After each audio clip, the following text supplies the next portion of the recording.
All right, episode 9 of the Jolly Chamber podcast, and today we have Gabe, aka Card Obsessed, aka Lunar Gabe. Not Card Obsessed anymore. Not Card Obsessed anymore? Okay, you dropped that? Yeah, just Lunar Cards now. Just Lunar Cards? Cards. Oh, well, there you go. Well, This is my first time here, and the new store looks amazing. Your new setup. It's been about 2-3 months now. Yeah, 3 months, I'd say. Yeah, since we did the renovations. Sorry, because I was a bit late to the party. Yeah. So, you were TRA Collective. You're now Lunar Cards. As a store, yes. As a store, yes. As a business as well, I believe, or technically no. Me personally, technically no. Okay. I was not TRA. I was subletting to TRA, so that's where that difference was. So that's where I was Card Obsessed, and now we're merged as Lunar. Okay. Without TRA. All right. So when you started off as Card Obsessed, that was when you were doing your at the markets. Markets, yes. Well, I was independent, just as a hobby for years and years, and then where we met at the markets at Caribbean Market, which was, what was it called? Vintage 2.0? Yeah, Vintage 2.0. And that's where I decided to go full-time with cards and needed to become a business. So that's where Card Obsessed came from. I remember when you told me at Vintage, you were like, hey, I'm thinking about opening a store. And I was like, I honestly thought, all right, here we go. Here's another guy opening a store. And then I think it was only like a few months later. I think it was only like 3-4 months later. I think you actually had the grand opening of the TRA Collective. Yeah, we just had it was terrible timing because we did it over, Vintage closed November. Yep. And so we did it over Christmas, which was terrible timing to set up. So when we were trying to organise trades and materials and stuff like that, it was just like everything was closed. Bunnings, like we did everything through Bunnings, but like the orders were taking ages, so like it was just terrible timing. So it took a couple of months to get it going. I was getting pretty frustrated with it, honestly. I was like, come on, I need to get this going. This is everything for me. So but yeah, it was really good. And yeah, like you said, I had mentioned to you, I'm like, hey, I'm going to do this, like, because this place is closing, like, what do you think? And here we are. So if that wasn't closing, do you reckon you would have done the store, or you stayed there for a bit? I would have been there longer. You reckon you would have stayed there longer? Yeah. It was the ambition was always the store, but it was the force of the store, the market closing that forced me to do the store. Yeah. And I didn't know how I was going to do it, who I was going to do it with, and I was approached by TRA, the business, to collaborate with them. Basically, the idea was I sell cards, they grade, but we took their brand because they were already established, whereas no one knew Card Obsessed. They knew me, but they didn't know Card Obsessed, so we weren't going to go that way. Okay. Yeah. So how did you go from? So what was the starting point to do that? Like, did you go because you were working full time at you had another career altogether? Yeah. So originally I was a carpenter/cabinet maker, tradie, and I was always selling cards on the side. Yep. Always. Just ever since I got a job, I was selling cards or buying cards. Wasn't intending to sell cards, but I found money in it, so I did it. And I figured that it was the best way to supply myself was to buy collections, sell what I didn't want, keep what I did, so I could get my money back and buy more, and just profit in cards. That was the whole idea. But yeah, I was doing that for so long, and then there was the big boom of 2020, and Logan Paul. we started making some real money, and the money was getting better than what my wage was. So I figured, how do I do this? Like I need to choose, basically, because I thought to myself, if I can do it, because I was doing it after work and sometimes Saturdays and stuff, and I thought to myself, if I could put more time into it, how far could it go? And I sort of learnt through, I was in another store, EJ Cards. Oh yeah, yep. I was with them for a while. I introduced Pokemon to them, and I had a cabinet in there, same thing, subletting, just had a cabinet in there, selling my own stuff, was working with them, I guess, on Saturdays. So I'd be there every Saturday and sell my own stuff. And that's where I got the experience of the shop from, where the idea came from and how to run it, what to do. They taught me a lot. They really did. And we sort of went our separate ways. And that's when I sort of had a pause for a little bit. And I was like, do I do this? Do I not? Whatever. And then I got approached by my business partner, Chris, and he said, hey, I want you to come work for me. I want you to help me with cards and you build your own brand, sort of as partners but as competitors at the same time.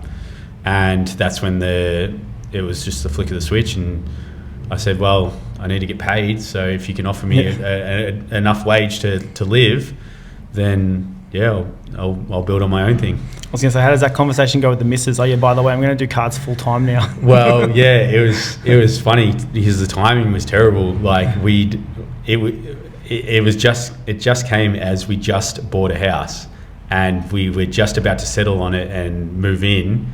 And the week that we moved in was the week that I moved from being a carpenter to cards. Jeez. And she believed in me. She seen what I was doing and how much money I was making. So, and I'm not a millionaire. Like I wasn't making heaps, but I was making enough to live. So if that stayed consistent, then it was feasible. Yeah. And it was.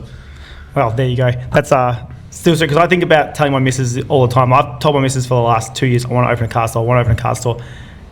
And it doesn't go well. The conversation was like, how are you going to do it? I was like, yeah. But were you selling on eBay predominantly, or were you selling markets? I love the face-to-face. Yeah. So I was selling a lot of markets, stores, stalls, whatever. Like I was doing your Sunday markets, your Trash and Treasures, all that kind of stuff. I was in Pakenham, I was in Wanturna, I was in Dandy, all those places. Like, what else did I do? I did a few. But there was toy fairs and all that kind of stuff. I was everywhere, and I was grinding. I was like, all my Sundays were committed to those. All my Saturdays were either at EJ's at the time, or I was scouring garage sales and stuff like that. So like I was grinding, but I knew if I put in the time in that I could get there. How long do you reckon you were doing that before? Like, so actually, I'll go back first. How long have you been into Pokemon for, or collecting for? As an adult, like I guess I stopped through my teenage years. Yep. And then once I got a job, I thought to myself, hey, I want to buy some Pokemon cards again. I said to my mum, I think I'm just going to buy some cards again. Like she knew I liked Pokemon, but I obviously didn't show it for 5 years or so between my teenage years. And so I looked on eBay and I decided I wanted a base set because I never had a full base set. And I was like, how much is that? And I looked on eBay, there was an auction going for all 16 hollows from the base set. Yeah. And I was like, if Charizard included like everything, and I was like, all right, I'm going to try and win this. It went for $55. That's hilarious. What year is this? This was 2010. Yeah. So this was, about 2010. I was 18 years old. Yeah. Or 17, something like that. Anyway, Pokemon wasn't very popular. Yeah. Black and White was just coming out, and not many people were doing it. There was no Facebook groups. There was no, like eBay was obviously the place to go, and then there was Gumtree. Yeah. And I was picking up collections. Once I bought that, I realized like, hey, this is pretty cheap. I bet I could also sell some and get my money back and buy some more and whatever. And that's where it all started. Like literally that purchase changed everything. Yeah. Yeah. Well, I remember it's funny you say 2010 because that was the last time. I remember at that point in my life, I was looking for something to like, when you're younger, I was like early 20s, looking for something to flip. And I was like, oh, how's that Pokemon thing going? Because I hadn't heard about Pokemon literally since 99. Yeah. And then I remember looking on eBay and looking, and I'm like, oh, look, these cards are only like, $30, $20. I'm like, that's a bad investment is what I said at the time then. Yeah. And that was the last I looked at it literally until about 2 and a bit years ago where I was like, oh, this Pokemon thing kind of 10 year blew gaps. Up. Yeah, well, it's kind of crazy how, like you say, like in that, from 2009 to 2010, wasn't really happening. But do you reckon that was just because like most of the people who were into it were kids, everyone's growing up, and then now we can see the influx now because all those people are grown up, they're kids, they're coming back to it, they're adults now. That does affect a lot. A lot of adults are getting back into it for their kids. A lot of adults our age, 30s, for their kids, they're definitely like, oh, I remember I love this, and maybe my son will love this or my daughter will love this, and then they're realizing they love this. It's a lot more fun when you got adult money. I ask the question all the time, is this for dad or is this for the kid? But I don't know, like I don't want to gatekeep it at all, but I sort of question, like, if you didn't like it then why do you like it now, sort of thing. See, I'm that guy. Yeah, so, and I don't want to like sound rude about it.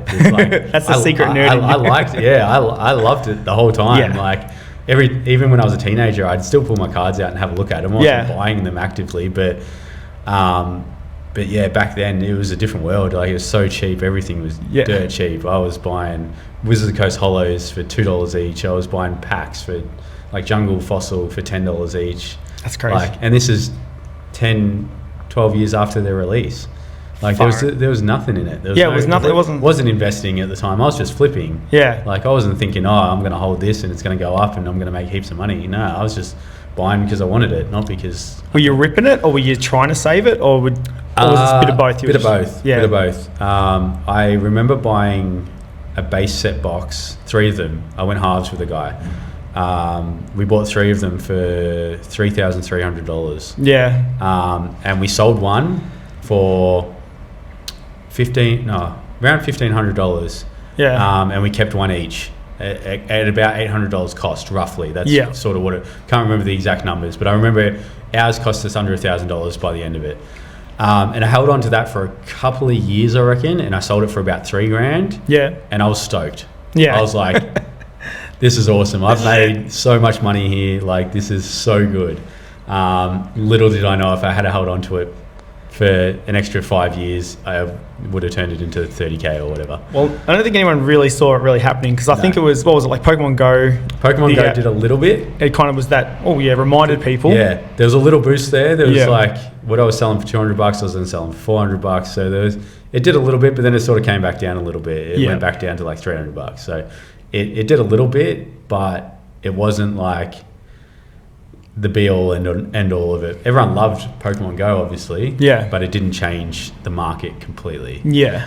Well, that was probably like brought a lot of the younger fans, different fans, like, the technological age, I guess. So it wasn't actually the physical cards, I guess. That was a whole new thing that happened. Yeah, and it brought the fun of it to your pocket for us, for the nostalgic people. It brought it to your pocket. You could have fun with it. You could gather with your mates and battle and raid and all that kind of stuff. I remember all the people, like, there was like all the videos of people, I think it was Lilydale Lake. Oh yeah, when everyone was, Lake. Yeah, I was like, what the hell? Like, everyone was, I'm like, what the hell? Because I was, same thing, that was the first where I really heard that Pokemon was kind of kicking up again. Yeah. I was like, what the hell? Because I had I was working in warehousing. Yeah. I got full grown adults, with their kids' phones and stuff, like doing it while they're at work and stuff, and like taking it to work.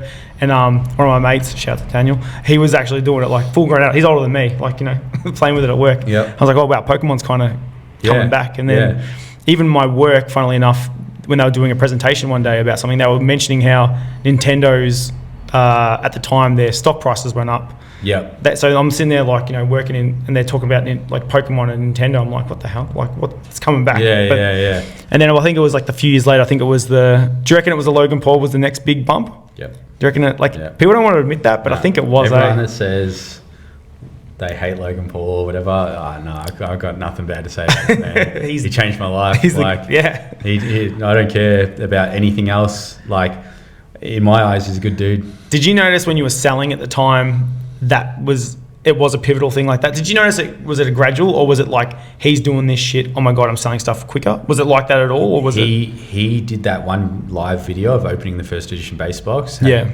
I watched it because I was obviously interested in it. I liked it at the time. But he had 300,000 people watching him live on YouTube. Yeah. That is insane. It was a big deal. And that changed everything. Like, once that happened, everything just went boom. Yeah. Just 10 times. Kind of brought it back. Yeah, it was nuts. Like, anything that you thought was mediocre became really good. Yeah. And it was just like, what is happening right now? And anything that was really good became really, really good. Yeah. Well, that was like, I think a lot of stuff was like overblown at that point too. Yeah. Like, I think like people were selling like, at that time, obviously first edition Charizards, which we didn't get any. We didn't get any in Australia, did we?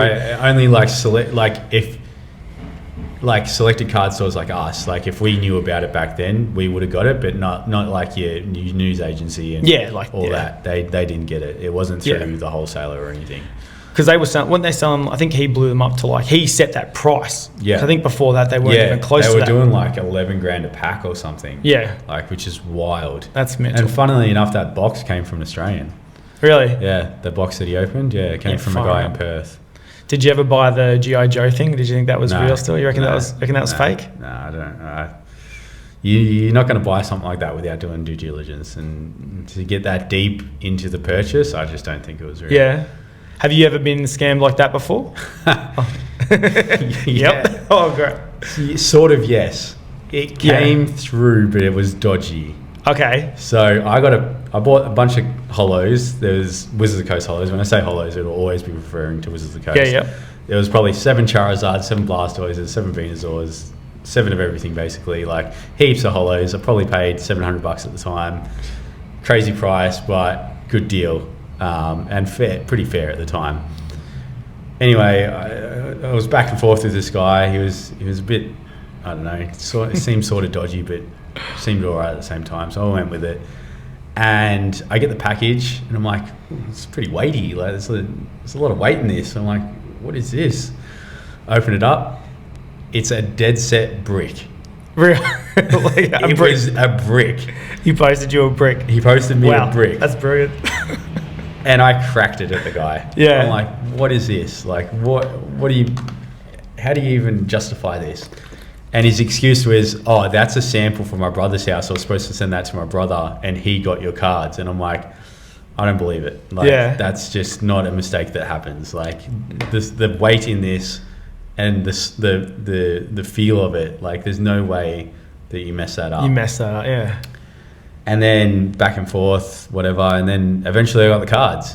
So if he gave you the cards, it seems weird that maybe it was maybe he legit did stuff. It was because it was paid through PayPal. So I opened a claim. Obviously, he's going to lose the money no matter what. So he did actually have the cards. I just don't know if he actually wanted to give them up. Yeah. I then got them, and it didn't matter anyway because they were all trashed. Oh, real? They were not the condition that I thought they were. Like it looked like they'd been warped by water. Yeah. So they were wavy and just not great condition. And well, I learned my lesson with that guy. Like, he was just. That's an eBay. It was an eBay. No, it was Facebook. Oh, Facebook. Okay, yeah. Otherwise, not really. I've been pretty lucky, pretty safe. I'm very safe with it. I can sort of pick and choose who I think will be dodgy and who won't. There's red flags. There's people fake timestamps. There's not being able to prove that they actually have the card in certain ways, like, oh, hey, take a photo with a selfie or whatever. Like, I don't know. Like, if you really want it, if you really want to sell it, you're gonna do whatever you need to do, like, to sell it. So do you really do much of that anymore now that you got the store? Because do a lot more people come to you, sort of thing. I imagine now. It's probably a lot easier. I don't like. Chris likes to use eBay a lot, but that comes with the fees. So I might try to sell things that I know will sell easier on Facebook to try and avoid that. I'll try and sell on Facebook or like obviously through the shop. We sort of battle like who gets what, because there's certain things that I want, there's certain things that he wants. So like we sort of battle what I get to put out in the shop. But in general, there's not a lot of selling specifically through Facebook and through social media. And the back and forth. Like I opened the shop, and like I said before, I liked the person-to-person contact. That's why I did the markets and all that kind of stuff, because I enjoy talking to people, meeting people, and I like, my personal preference, I like to look at the card. Yeah, definitely. So if they can come in, look at the card, look at the condition, and be happy with it, it's better than going back and forth, going, here's the photos. Oh, when I got the card, I didn't see this, like, sort of thing. So that's definitely what I prefer. I've never actually bought any cards online, I don't think. I've done them from like people, like actual shops or stores, or people who do like, I've bought like reverse holos and like a few like cards that are like no more than $10-15. Like, but if it's a big card, I think I'd rather go find it from a store, see the same thing, which I think is the case with most people anyway. But do you have is the overheads for the store match the eBay prices, or is it the same now? Because eBay prices are just... It's pretty like even, like it's just obviously we can, like, people online will go, oh, but you're not selling on eBay, so minus the fee sort of thing on the price. It sort of works out for us fine because we have the overheads, we have wages, we have rent, we have all that kind of stuff. So it balances out, really, like what you pay in rent and all that, like you basically should consider it a fee. So either way you sort of balance it out. I was going to ask you about just another one back on the just on getting scammed. Do you get a lot of people coming in with fake cards? Like it's more kids now. more kids and just Kids like or the people that not people necessarily trying to scam you, but I was just gonna say kids and like people who aren't too experienced with it. Yeah. And they think they've hit the jackpot or something like that. Yeah. They're like, perfect example the other day, a guy came in. I wasn't here, but I talked to him online. He's like, I've got this collection, like I want to sell it. Can I bring it into you? I'll leave it with you. You go through it, whatever. And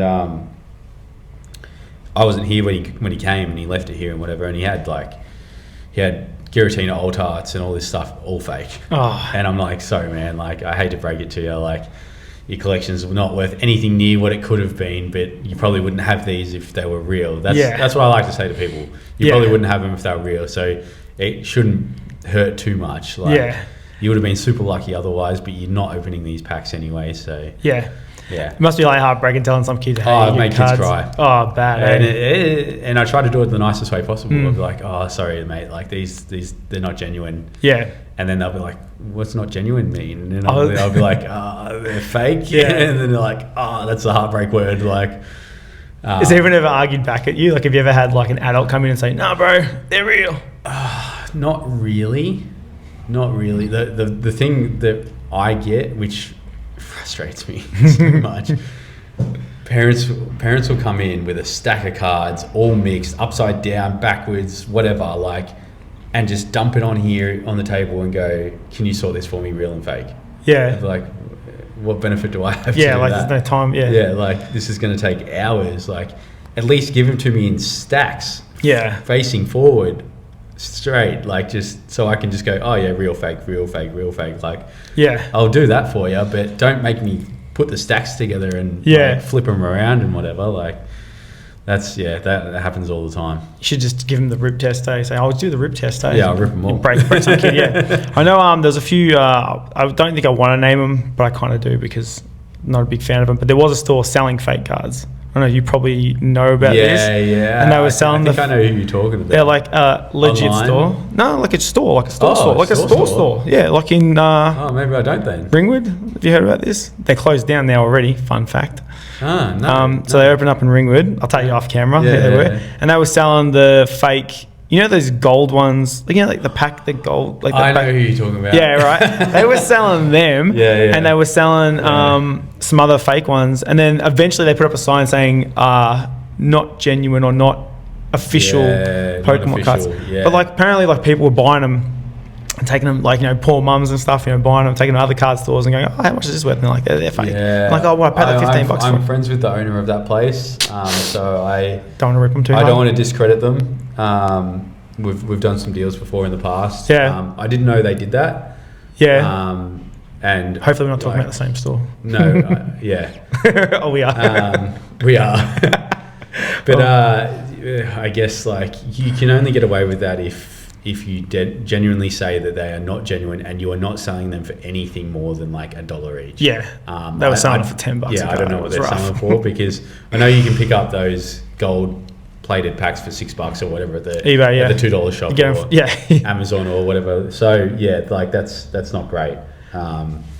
But some of those fake packs are great to open, man. Oh yeah. Every card's a hit, man. It's like 4 alt arts. Yeah, I did good a little presentation at and this is sort of like a ego booster, I guess. But I did a little presentation at a primary school. Yeah, and nice. I brought a fake pack to show them like real and fake. And then, the ego booster, alt art. Yeah. The kids are like, and I'm like, they're all fake. Oh, that's awesome. Ripped them in half. So what's the most surprising thing from a good perspective that you've had someone bring into the store that you've gone, holy crap, like, that you wouldn't have seen if you didn't have the store, for example? Into the store? I guess it's all circumstantial. Like, some things have happened because I have the store, but it wasn't brought into the store. Okay. Like friends would be like, oh, like, I know you do cards, sort of thing. And like the best collection I ever got was from a friend just that knew I did cards, but I won't add that into the story because it wasn't directly into the store. Yep. Okay. But brought into the store. Well, I want to know about that story now. Yeah, don't cut that story off. I was like, I will do it. Yeah. I brought it into the store. Like, it's funny. There's nothing huge. There was one that I sort of pre-organized to come into the store, but that was an insane, like, old school Japanese collection that had like VS series, web series, what are they called, vending series, all that kind of stuff, and it was all clean. Like, I graded 100 cards, I got 30 10s, 50 9s, and I cracked some of the 9s and got 10s on them again. Real. Like Karen's Umbreon and all this kind of stuff, like really nice cards. That was a really good one. And that was a funny collection because the guy was like, he was selling them on behalf of someone. So like when we were trying to negotiate, I was like, how much do you want? He's like, I don't know. It's like, they're not mine. And I'm like, well, you have to accept a price. So like, do we have one? Like, where do we start? Like, and then we worked out, it was, I gave him a fair price. Like, I always try to, but that worked out really well. Like after grading it all, like it was really nice.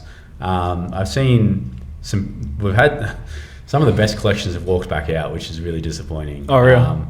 Some people like literally just won't let go. They just want to, they're sort of tire kickers. They'll just come in and go, what's this worth? And I'll be like, yeah, you got 10 grand there, like pretty easily. Yeah. It's like, how do I get that out of your hands? And like, 10 grand, that's not really what I was thinking. And I was like, like it obviously is worth more if I'm willing to pay 10 grand, but at the same time, like it's just going to sit in your cupboard. Like one guy has like heaps of first edition sets and they're literally just sitting in a 3-ring binder. That's painful. And they sit in his cupboard. Like he's had them for 20 years. He collected as an adult, but in the 90s because he's in his mid 40s. Yeah. I'm like, man, like, do you care about them? Do you look at them all the time? No, I just put them out. And I'm like, man, like, if you want to invest in Pokemon, I'll teach you what to invest in. Yeah. I'll give you 10 grand to buy something else with. And that's what I say to a lot of people that sort of deny a sale, like us, a purchase. So they'll be like, your childhood collection's not worth as much as you thought. Yeah. But if you're going to hold on to it, how about you hold on to something that will go up? Yeah. And I'll tell them, buy sealed product, buy boxes, buy Evolving Skies, buy 151, all that kind of stuff. And they'll be like, I don't want to invest in Pokemon. I'm like, well, you are, if you're holding on to it. That is a weird thing, though, that a lot of people still don't understand, like, the difference between, like, first edition, which is obviously no one has, like, you know, you hear it all the time. I used to have the first edition one. It's like, no, you didn't. You had base. And I bet you it scratched the crap, yeah? So how many, like, of those Zards do you get in where people are like, is this the 10,000, is this the $100,000 one? No.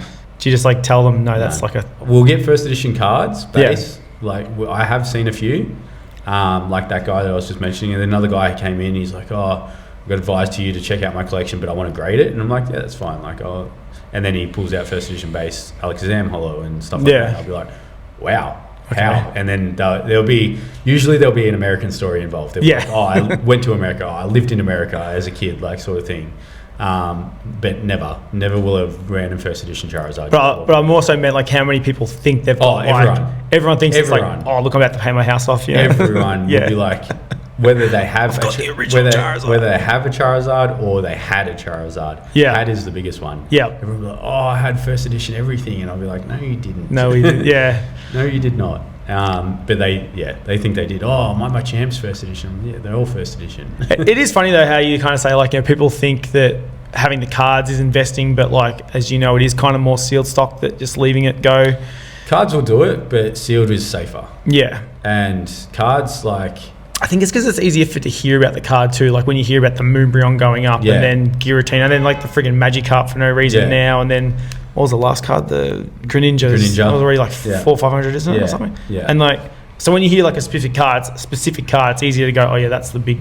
Yeah. You know. But if you don't have those, like your set of Temporal Forces isn't going anywhere. Yeah. It's not going to go up. Like, and then people rip like 20 boxes to get them anyway, and you're like, if you held a set of Temporal Forces and a box of Temporal Forces for 10 years, your set might double, your box will probably 10 times.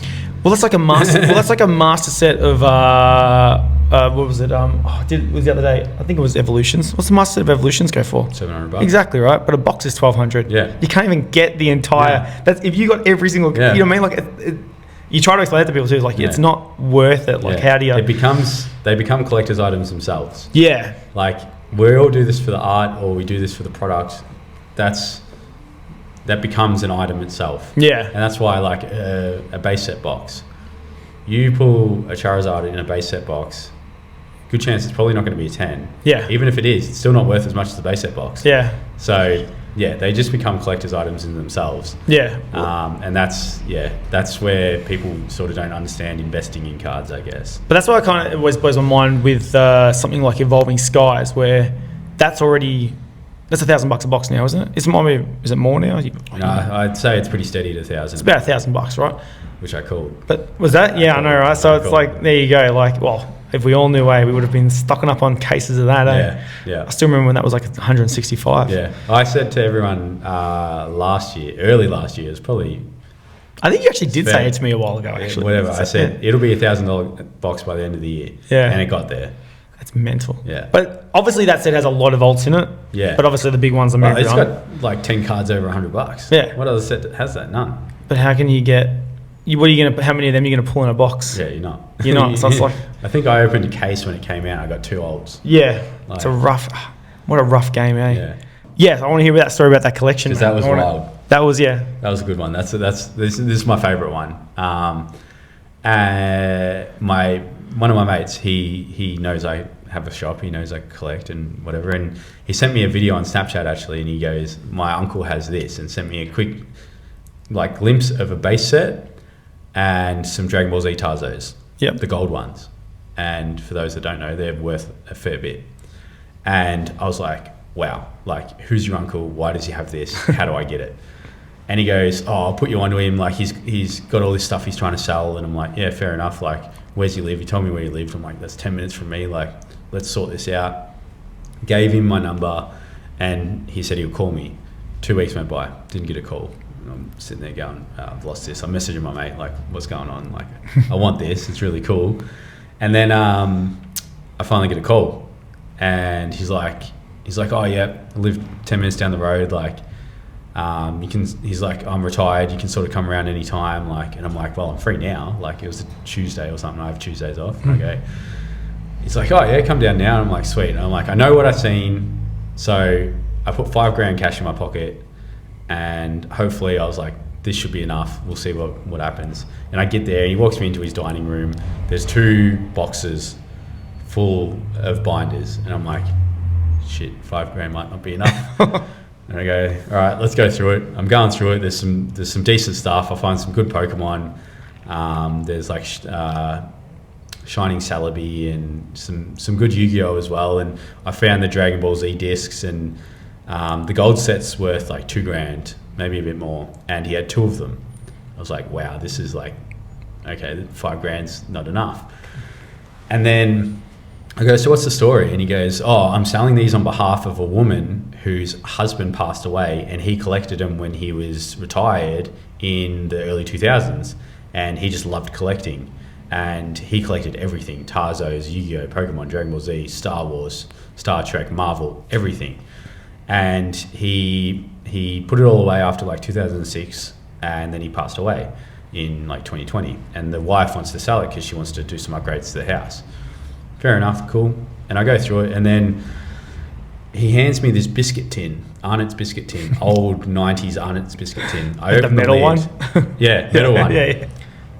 I open the lid and I look at it and I go, looks like there's rubber bands with little stacks of cards and cardboard over the top, so it wasn't affecting the cards.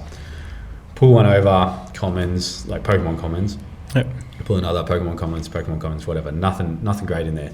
And then there's one packaged up, and it's got 2 plastic cases, one touches basically, but back then they'll just clip things. And I'm like, could be something good. Take the cardboard off, Pokemon, flip it over, Shining Charizard. Yeah. Flip the other one, Gold Star Rayquaza. Yeah. And I'm like, oh my god, what have I just found? That's the ultimate. It was just that's gonna be the best. It was insane. And I was like, I went through it all for about an hour and a half. Took me to get through these 2 boxes. And I was like, okay, there's a fair bit here. And he goes, okay, there's 7 more boxes in the shed. And I'm like, what? So we went out to the shed. Sure enough, 7 more boxes full of binders, just everything. And there wasn't much more Pokemon than that. There was a base set, a Neo Genesis set, those shinings and a few like hollows and stuff like that, but there wasn't much more than that. And then there's some really nice Yu-Gi-Oh, whether the crowd knows it or not, like first edition Legend of Blue Eyes White Dragons and stuff like that. Yeah. The good shit. Yeah. And then I was like, crap, there's so much here. Like, what do I do? How do I offer on this? Like, they're not going to know the price. They're selling it for someone that's selling it on behalf of some like sort of thing. And I'm like, what do I do? And then I was like, I'll come up with the fairest offer I can think of. Like, I was like, okay, this is what I'll do. And it was spare of the moment as well. I was trying to take it all in. Like, forgive me if you think it sounds too low, but I was like, okay, I'll offer 5,000 for the Pokemon, 5,000 for the Yu-Gi-Oh, 5,000 for the Dragon Ball Z, and 5,000 for the miscellaneous for everything else. 20 grand. That's a mad gamble. Yeah, big. 20 grand's a lot of money. Like, and especially spare of the moment. Like, just after I looked through those 2 boxes, I literally picked up the binders in the other 7 and just went, okay, that's that. Okay, that's that. Like, not looking at anything, not knowing what's there, what's rare, not even recognizing half of it. Yeah. And he goes, that sounds pretty fair. Like, he's like, that's a good offer. 20 grand's a lot of money. And he goes, like, I'll negotiate with you now. Do you reckon you can go up a little bit further? And I go, I'll go to 22. How about that? He was like, let me put her on the phone. Let's talk to her. He gave her a call. She said, that sounds pretty good. Like, I obviously don't know anything about it, whatever. And she goes, do you reckon you can do 25? And I go, okay, I'll do 25. Far out. Done. And then I'm like, how do you want the money? And they're like, oh, part cash, part transfer, whatever, just so we can pay for the trades without worrying anything. And I'm like, cool, I'll go to the bank. Went down to the bank. I'm calling Chris, going, does this sound right? Like, I'm doing this right now. Does this sound legit? And he's like, it sounds good. I think you're onto something. Yeah. And then, it was just like, it was like Christmas. Even the bloke even helped me get it home because there was 7 boxes. I got it huge, but I didn't have enough space.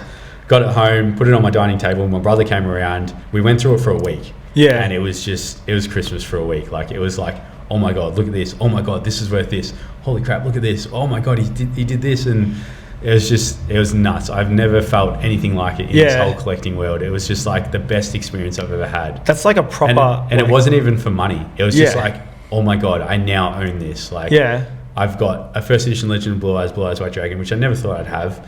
It wasn't ever a goal, but it was always a grail. Yeah. Because I always liked Yu-Gi-Oh. It's a big card. The gold sets of Dragon Ball Z Tarzos. Loved Tarzos. Never thought I'd have one. Kept one. Like, I kept so much of it. Yeah. But then I graded it.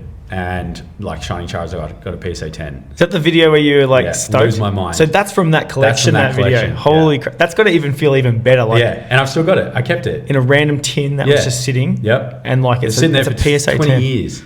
And how much is that card alone worth? Probably $5,000. That's insanity, right? So one card in one tin. Yeah. That's like the best story. That's like you see all those like obviously like they're like fake YouTube videos where they're going through like a container. Oh, look, I found this, and you're like, you know, that's all set up, right? After this, so I don't play on my phone, but I'll show you the photos and and everything of how much was there and how cool it was. Like he had like Digimon cards and like no magic, but he had like Duel Masters, all that kind of stuff. Yeah. And it was just so fun to go through. Like I felt like a kid again. Yeah. I was like, this is everything I ever wanted and I have it now. And I literally like sold the stuff I knew, like the Pokemon, the Dragon Ball Z, the Yu-Gi-Oh, but I kept a lot of it. Yeah. And like obviously I had to claw some money back. I spent $25,000. Yeah. And after grading, I did. I was safely in the clear. But I kept so much of it. I still have so much of it because I wanted to keep it together for him because like I would have loved to have met this guy because it would have been he was awesome. And the crazy thing was he actually documented and printed off every single eBay purchase he made in 2004 to 2006 in binders, and I have every single thing that he bought and what he paid for it. Oh, like actually, you actually even know what the prices are. Exactly what he paid for. Far, that's even cooler, actually. Yeah, that's everything. Far, that's a mad spreadsheet. Yeah. Far out. That's a cool story. That's mad. Yeah. So how do you know what to keep and what to sell? Like, do you collect still? Like, yeah, God, yeah. So it's so hard. Yeah, I was gonna say because you're like obviously the older stuff. Like, do you even care for the new sets? Do you even think about it? Like, I'll keep some stuff, but because it's so readily available, I'm not too fast. I see it every day. I have it in the shop. Like I'm not going to put a Moonbury aside for me because I know I could get one next week, next month, whatever. Yeah. If I can, like, they're $2,000 at the moment. I literally traded one on Saturday and I kept it for 3 hours because I got another trade for it. Oh, so real? It's just like, why bother? Like, It'll come back. The item I traded for it, I paid $1,700 for, and I got the Moonbury and $300 for it. Yep. And then I traded the Moonbury for like $2,800 worth of 151 product. Yeah. So I was like, why would I not? Yeah. Like, there's a chance I'll get a Moonbury again next week or like next month. It's probably more common than you think because obviously the cards that people try to bring in probably are the more expensive ones. Does that happen more likely, or is it people still just trying to go, oh, here's actually the cheapest here's all my V's and my EXs, like, you know? Yeah, I actually wish it was bigger stuff. We struggle to get the bigger stuff because it's so easy to sell. Yeah. Like, you got a Moonbury you got probably 10 people lining up to try and get it. Yeah, that's true. I used Moonbury it's the easiest example. Like, it's the one that everyone still talks about. Yeah, no one's really talking about Charizard V Altard and stuff like that. Like, which surprises me. What is it about the Moonbury? What was it? Was it like scarcity? Was it? Umbreon's the favorite, I guess. It was $300 at one point. I think when we were at the market, I remember looking. I think it was only $300 then. I think it was starting to go up then. People were talking about going up, and I was like, $350. That was like $200 a year ago or something. And then it was obviously got to 800 real quick, and then it was like $1,000 if it was PSO 10. Then it was 1,000 raw. Now I think it is. Isn't it? Yeah, I don't know what it is about the Moonbury but people just loved it. But is it market manipulation? Do you reckon? No, people. You reckon it's actually people genuinely like it? But do you reckon that just makes it going forward? All right, the next Moonbury's obviously just going to be the next time they do a special illustration where whatever SIR, and it's not a necessarily because they did booms. the Brilliant Stars one, and no one really cared about that in the training gallery. Oh yeah, that's true. Oh well, There's they two were. Umbreons in that. They're not Moonbury. I actually bought one of those off you. Actually, that was one of the ones I bought a year ago, I think. But there was no hype on that. Like, there's $50 cards. They did go up a little bit, but that's true. Average $50 cards, and there's no like demand for them. It's still Umbreon at the end of the day, but it might be more.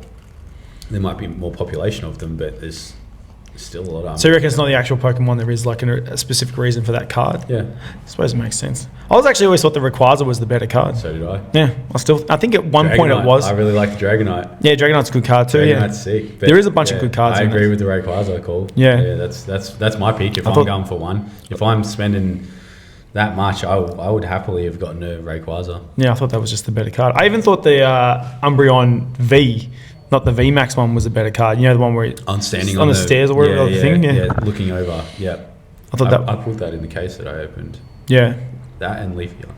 Yeah, you pulled it today, did you say? No, in the case that I opened when it came out. Yeah, I opened a case and I got Umbreon V alt and Leafeon VMAX alt. Do you still rip packs? Yeah. I was going to say, like, if you're sitting here and it's a bit quiet on a Tuesday or something, I'll pull a pack out probably. Do you really? Shit. That's so scary. Yeah, it is. Especially if you get something good, because then you go again. Nah, that draws the line. Oh, that's your full stop, is it? It's actually funny. It both. If I get nothing, I'll be like, whatever. Pull a pack. Get some, pull a pack. But if I get something good, I'll be like, sweet. Yeah. Now I don't have to worry. Like, I've hit that dopamine. Like, that's what I wanted to do. Just chuck it straight in the cabinet. And yeah, sometimes we get lucky, sometimes we don't.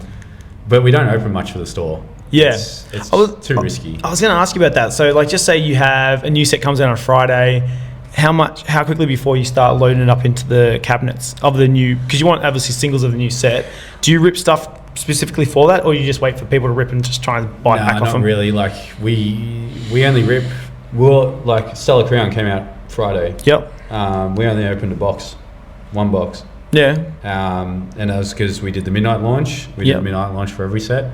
And me and Luke and I, we're like, oh, we don't want to miss out. Like, everyone else is ripping packs, so let's open it. Let's share a box. Yeah. And we got really lucky on it. Yeah. So we got the Terrapagus special illustration rare, and we got the Bulbasaur. Yeah. So money back on the box, easy, and we got to have fun for a little bit. But otherwise, the prices we can get cards at, there's no point ripping packs. Yeah. Like, people come in with their spares, their doubles, or their cards they don't care about, and they'll be like, yeah, whatever, give me whatever, give me trade. Like, oh, I want that $80 card. Will this be enough? And I'll be like, yeah, that's plenty enough. Like, close enough, yeah. Yeah. So there's no point for us to rip packs. It's just not worth it. Yeah. I was going to ask you on that as well. Is that random question? I don't know if this is a stupid question or not, but like, do you ever worry about not having stock? Like, does it ever get to a point where you go, oh shit, we're getting low, or yeah, real, and then all the time, and you're like, oh shit, I gotta go hunting. Like, as you can see, the wall behind us, where you see gaps, there's two reasons: time, just to fill it, yep, or stock. Yep. Sometimes I just will not have stock to replenish it. The really popular stuff, the art rares, really hard to keep up with. Yeah. We do get enough in there, are moderately cheap. So we're paying like $2 to $5 per. We sell them for $5 to $10 depending on which one. Yep. Really hard to keep up with because they're super popular. Yep. They go faster than they come in, that's for sure. Real. Okay. Your standard like cheap alt / trainer gallery, really hard to keep up with. Okay. They go really quickly, and again, we don't get enough of them in. Wizards of the Coast Hollows, same thing. They just go. When we opened the store again, after we renovated, that whole cabinet was Wizards of the Coast Hollows overlapping each other. Yeah. Now I'll be lucky to get half a cabinet. Yeah. Just because we just don't have the stock and they go too quickly. All right. So yes, I do. I fear. Oh, so you do fear that? Yeah. That's crazy. Yeah. I wouldn't have thought that. I thought, you got people coming in all the time. We don't advertise buying as much as we should, and we are starting to. Okay. That's one thing that we want to focus on is buying. Yeah.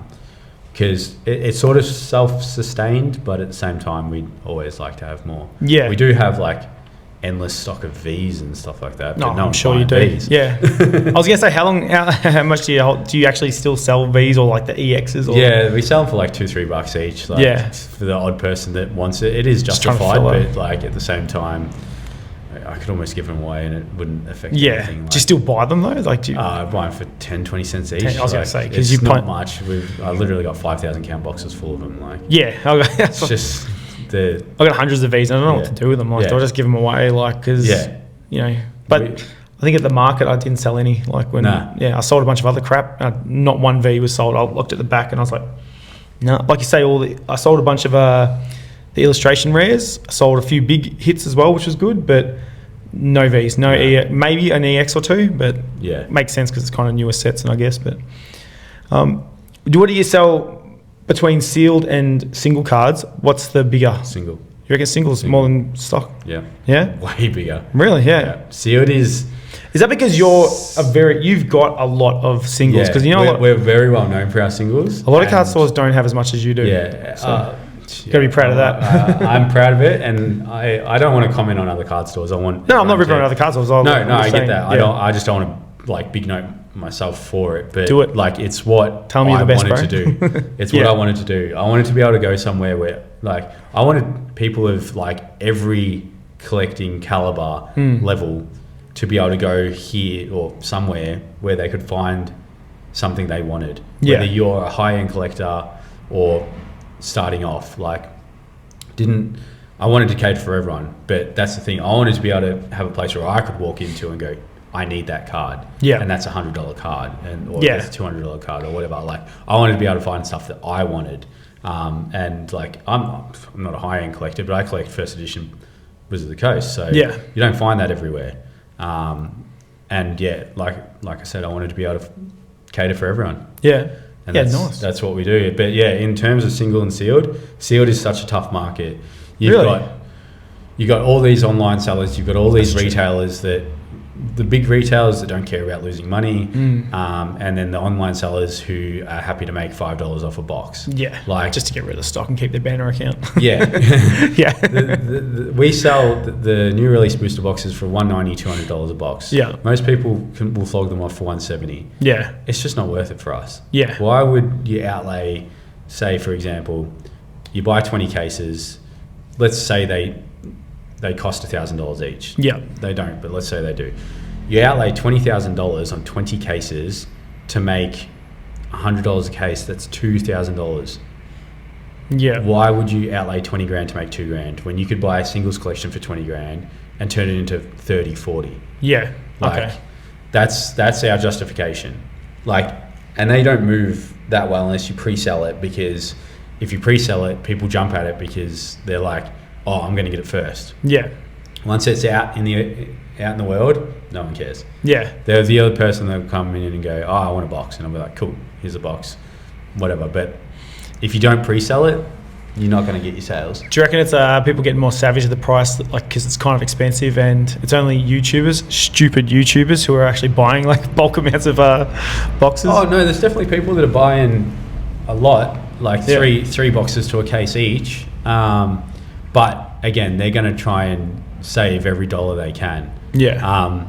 2 reasons: one, the economy's shit. Yeah. Well. 2, they're probably not going to get their money back on the boxes, so yeah, you're going to want to save as much as you can on them. Yeah.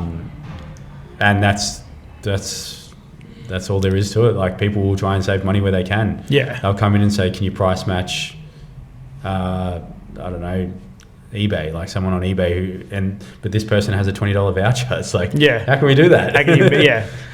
Yeah. I know you're spending 150, but the seller's getting 170 because eBay's giving them an extra $20. So I was gonna say, does it bum you out when like you see Kmart and they do those deals where they just like drop? Kmart really bummed us out on Shrouded Fable. Yeah, well, they did like, it was like $40 ETBs the day before release. Yeah, they've done a few things like that before. And it, like, I have genuine, real friends and customers that say, "Oh, I just went to Kmart instead." Yeah, like, of course you did. Well, I would too. Yeah, like, why wouldn't you? Yeah, but it probably cost us like 2 or 3 cases worth of sales because Kmart did that. Yeah, and it's like, what repercussion is there? Well, that's another thing I was going to ask you actually. So just say you get a new set come out, something like Shrouded Fable or what? I personally don't like Shrouded Fable, so this is completely, this is my view. Like, if a shitty set comes out, do you go, oh crap, like we're going to buy like 50 boxes of this, 50 cases, and we're going to be stuck with this? Do you get bummed out by a crappy set, or do you just go, screw it, we hold it, it'll eventually sell? Like for ETBs, for example, we pick and choose our battles. Yeah, okay. With how much we buy. We don't have to buy any certain amount. Do you ever look at it and go, oh shit, this set looks a bit no good? Or Shrouded Fable. Was it like that with Shrouded Fable? Was that the example? We bought probably more than we should have. Yeah. We haven't been stuck with it necessarily. And as you said, like, it will probably go up eventually, but we're in the business of selling. As a collector, I wouldn't care. As a business, I do care. You want to ship it. Like, you got to get rid of it. Yeah. You spend, again, $500 or $1,000 on a case, depending on your ETB or booster box. You're going to want to get that money back, like, pretty quickly. Although, like, it's sort of an endless cycle of, you pay the wholesaler, the customer pays you, you pay the wholesaler, the customer pays you. You're not making money in sealed products. It's just constantly going. You buy 20 cases, you sell 20 cases. You buy 20 cases, it's the same money, like, just getting flipped and flipped. If you grow, then you buy 20 cases, you sell 20 cases. You buy 22 cases, you sell 22, buy 24, and you're just growing, but you're not using that money for anything else. Yeah. And it's sort of dead money. It's just... That's weird. I've never thought of it like that. Yeah, and you just supply the market. That's what you do. You're ruining my dream of having a store, bro. Like, it's a harsh reality. And it's the reason why I... That's good to know, though, actually. It's the reason why I personally never had a wholesaler account, and I'm not going to say who it is because I don't want to say their name, but it's the reason why I never had a wholesale account as a hobby sort of venture, or even when I was doing the market and stuff like that, because there's just not enough money in it. There's too many cutthroat people in it that are willing to sell for cost or just above. It's like, it's just becomes dead money. You're just rotating that money constantly. Yeah. Like, if you pull it out and do the same amount, then yes, you're making a bit of profit. But is that exclusively a Pokemon thing, or is that just all stock? Because what I was gonna yes and no. Yeah. Okay. On the hot products, no. Okay. One Piece 3 sets ago, no. Yeah. Wrong. When you're buying One Piece for example, let's say they're $100 a box wholesale. You were able to sell them for $350. Honest people weren't. Smart people were. Big retailers weren't. Yeah. People like us, if we didn't get much of it, so we had to make money on it. Like, for sure. But it's there to be made. That's the thing. People were buying the boxes for that much. Like, so yeah, if the product's hot, it's never really in Pokemon, and there's never enough around to get to that level. Yeah. Or scarce enough to get to that level where people are that desperate to get it. But like sports at the moment, Prism NBA, that's supposed to be like $50 retail. Yeah. So they're selling for $120. Yeah. Like, because you can't get it. Yeah. because you can't get it, and we can't get it from the wholesaler, so it's justified. Yeah. When you can get it from the wholesaler, still, it's not justified. But there's never a time where you can get it from the wholesaler, but also sell it for triple. Yeah. Because then it would just not be as readily available. It shouldn't be as readily available. Yeah. So I was going to ask about that actually, because like predominantly you started collecting as obviously Pokemon, and since having a store, you've kind of got to put your hand into multiple other things. So like, was that like a big thing going, oh crap, I'm going to have to sell Magic now, I'm going to have to sell sports? Were you already kind of dabbling with that, or was it a whole new thing going, all right, now I'm going to have to sell One Piece, or I'm going to have to sell Lorcana? Or definitely dabbling. Yeah. I like everything. I like cards. Yeah. It's not just Pokemon. I like cards. I love footy, so I loved footy cards, and I always understood footy cards because I understand footy. Yeah. NBA was pretty similar, although NBA cards are pretty intricate with like their variants and their like. There's like, you got like 40 different boxes different up there. It does my head in. Yeah. Like it's scary. Sets. And if you don't understand it, then it's pretty hard to get your head around it. Yeah. You look at a box and go, why am I paying $120 for this one but $80 for this one? Yeah. Like, what's the difference? Who cares? I was literally like having that conversation before. Yeah. Like I was like, I don't know what's the difference, man. Like, but thankfully with a team, because obviously it's not just me here, I don't need to understand it all. We have everyone else around us that understands one thing or the other. Like, I'm the sports guy. I'm the sort of the Pokemon guy, but sort of everyone is. But then there's like Flesh and Blood and Grand Archive and like Magic, and like I couldn't tell a $100 Magic card from a $10 Magic card. yeah. I wouldn't know the difference. Yeah. But then there's One Piece, which I sort of grasp and sort of can look at a card and go, oh, that's Fly. yeah. Oh, that's an alt, or that's a manga. Like that, I can pick that. Sorry. I can pick that, and I can understand it. I can go, oh, look, you just got a really good hit if someone opens a pack in front of me. Whereas Magic or Flesh and Blood, Grand Archive, Lorcana, sort of get like there's the Enchanted. It's sort of that's their thing. Yeah. But yeah, it's helpful that I have other people around me, so I don't have to. I want to, but I don't have the time or I don't even know if I have the brain power to figure it all out. Like, I was going to say, do you have to feel obliged to kind of dip your head, like, like, oh, now this set's blowing up, now we have to get Weiss, or this other, like this sport. We definitely want to jump on everything. Like if someone comes in and they're constantly asking for something you don't have, you go, oh shit, now I've got to get this thing that, we've got to get. Like, yeah, definitely. Like we want to be on top of everything. Yeah. And I did want to be as versatile as possible, because I remember, and this is no offense to them, this is just the way they went, but EJs, when I was there, I said we should do this stuff, like we should do something like this, or like do Magic or do One Piece or do Yu-Gi-Oh or whatever. And they were sort of like, we know sports, we do sports, you do Pokemon, that's sort of all it's going to be. And I was like, that's fair. Like if you don't know it, it's a risk. It's hard. Yeah, it's a risk. So but that's just what I wanted to be here. I wanted to be as versatile as possible and bring in the stuff that I knew. So sports, Dragon Ball Z, all that kind of stuff, which I'm glad we've done. Yeah, you've done a good job of that. I was actually going to say, because you're very good at, what's the word? Like you're a very busy store in terms of that. Like you do your how to plays with multiple different things now. You obviously got your midnight launches. You got your, you're doing your markets still. You still guys do markets. So you're very like big. So you're definitely trying to you're not just saying, hey, we're a store, come to us. You're definitely like, you're doing a lot of big things. Like, so it's, and I like the layout now too. It feels like a bit less crammed as well. I feel like it's a lot more that was such a funny thing. We're renovating. All we're doing was these, and then I go, what if we move some stuff around? Yeah. We moved it around, and it was sort of a security thing. That was the main thing. Having everything right near there. Not right, blocking that. Yeah, okay. Blocking it off so that no one could get in, even if they broke the window. Yeah. Without barring the door, without barring the windows, because we're like, what if they break the window but they still can't get through the cabinets, sort of thing. But then we didn't want to bar the windows because it looks like a prison, like it looks uninviting. But then we bit the bullet, and not that anyone can see, but Jolie can see that we have this gate here which goes right across, and that closes up the whole thing. So you've got a pretty unique store too, how it goes down. Is this the dungeon. only store on the street that does it? Yeah, the only random, street isn't it? underground. Yeah, it's weird. Like you've got all these stores that are up here, and then you're just got this one. Half of them are double story that go up. So they've got stores or offices upstairs, but yeah, we're the only one downstairs, and that's sort of what drew me in as well. Yeah, it's sort of like you come in here, you forget about the world. You wouldn't know if it's sunny, does feel like raining. you're off. Yeah, that is pretty cool that you're kind of off the street. You're sort of probably a bit quieter. Yeah, it's a nice vibe here. Yeah, it is. So you're gonna stick around this place? Yeah, longer? Yeah, I love the community here. Yeah, I really do, and people know us here. We're settled here. The community around like this street is awesome. The whole Bentley community is awesome. Like I love it here.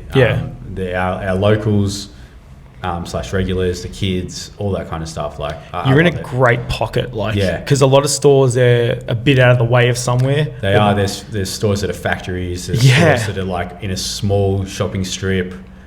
With like 5 or 10 shops or whatever that aren't too busy. They might have fish chips and a pizza shop there and stuff like that. We've actually got reputable brands that run up and down the whole street. There's banks, there's everything, there's a train station.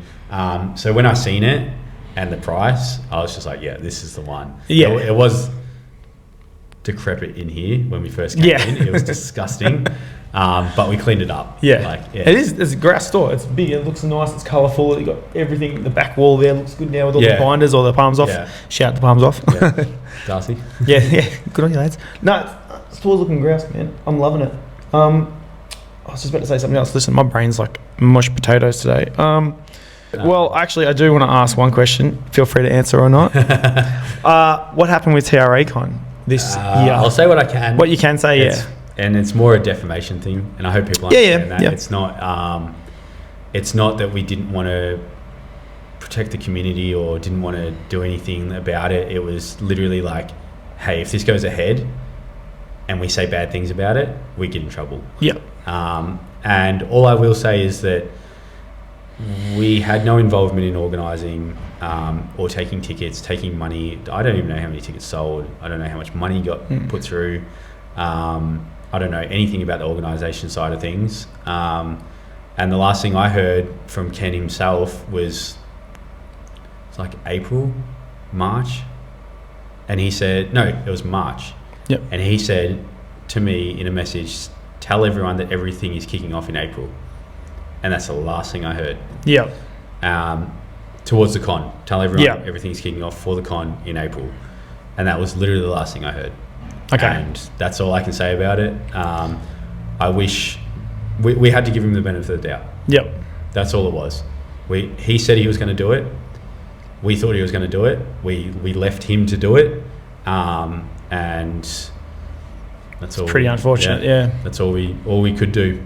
And then once it publicly came out, and this was news to us as well, that the convention centre wasn't hosting it. Because someone had asked, that's when we said something about it. And it wasn't a specific date or time that we waited till or that we chose to do it on. It was literally once we found that information out, because we found out at the same time everyone else did, that's when we released the statement saying, hey, we're not sure about this anymore. And that's all we could do. Because you guys copped a bit of backlash to, which wasn't even any of your, it's nothing to do with it. We have remorse for those people. We wished it didn't happen. We wish that, well, we got affected by it too.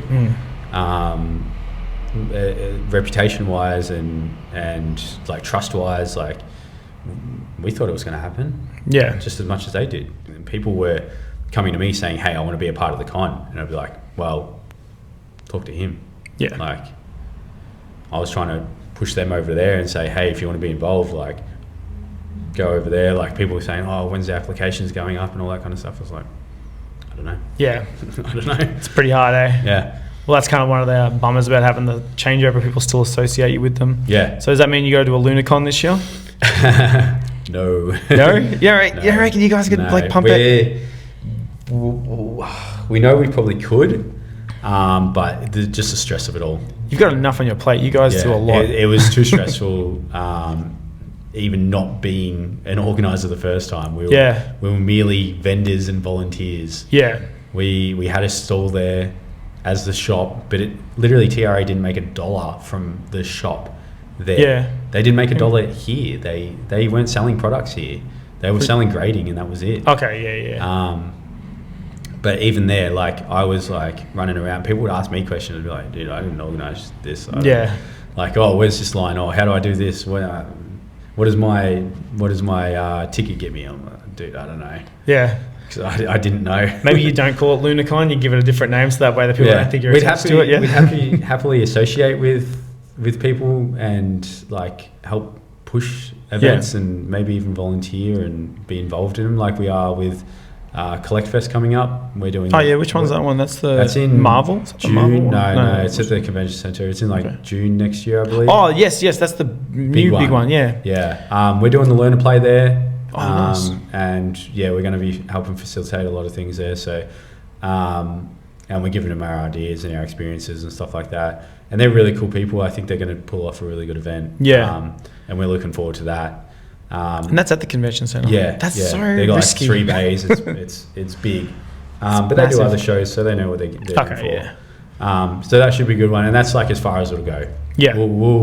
We'll vendor there. We'll help out with either like trade events or play events, whether it's competitions or learn to plays, like all that kind of stuff. But we won't host. Yeah.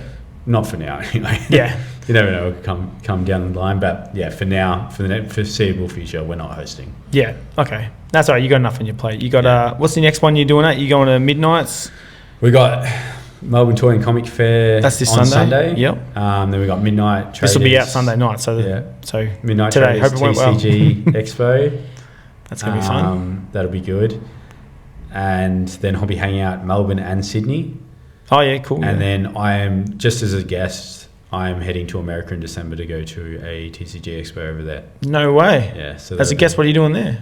I'm sort of helping out, but I'm also just like trying to mingle and get to know people and like meet people, and it's possibly coming over here. Yeah. Okay. Cool. So that's where our reach sort of is. So I'm gonna or to buy. Yeah. To buy, and there's gonna be artists there, so I'm gonna meet artists. Oh, nice. So yeah, it's called TCG Legends Expo. Yep. So yeah, there's gonna be some Pokemon artists, Lacana artists, all that kind of stuff. So yeah, it's gonna be really cool. That's awesome. So if you see this in America, head to Orlando, December 15th, I believe it is. Far out. 13th, around that weekend. So that'd be really cool. Busy guy, mate. You're doing has cards become your life? It has. Is it the worst thing ever or the best thing ever? Depends what day you ask me. Yeah, I was going to say depends which day. When I'm sorting cards, it's the worst day ever. Oh yeah, that was actually one of my questions. I forgot. When I walked in today, you had was it Fossil? Was it Jungle? Fossil? Fossil out. It was like 2 massive boxes with about 50 different piles there of sorting. How often do you have to sort cards, and how often do you have to price cards, and is it just a nightmare? Every day. I'll start at one end of the cabinets and work my way down, and then I'll go to the binders, work my way around, and then I'll have to start at the cabinets again. Do you ever, you probably don't, actually, I probably already know the answer. You don't ever change the prices on them, do you? Because obviously, they go up and down, or do you just wait for someone to go, this is now worth this, and then pay it? I don't necessarily. Sometimes I do, but like it doesn't fluctuate that much. And usually like you might see like this cabinet's the best cabinet to be an example of trainers, golds and rainbows. Yeah. You might see the same cards in there, but it's not the same card exactly that you seen 2 weeks ago. It'll be the same, say it's Irida or something like that. Yep. It's that card, but it's not the same card. Yeah. So the price probably has changed because I've sold one and I've put a new one in there. And you've checked it, yeah. I do the same thing when I go through my cell binder. Like I'll have like the Garchomp, and then it's like $4 cheaper because I priced it the day it came out.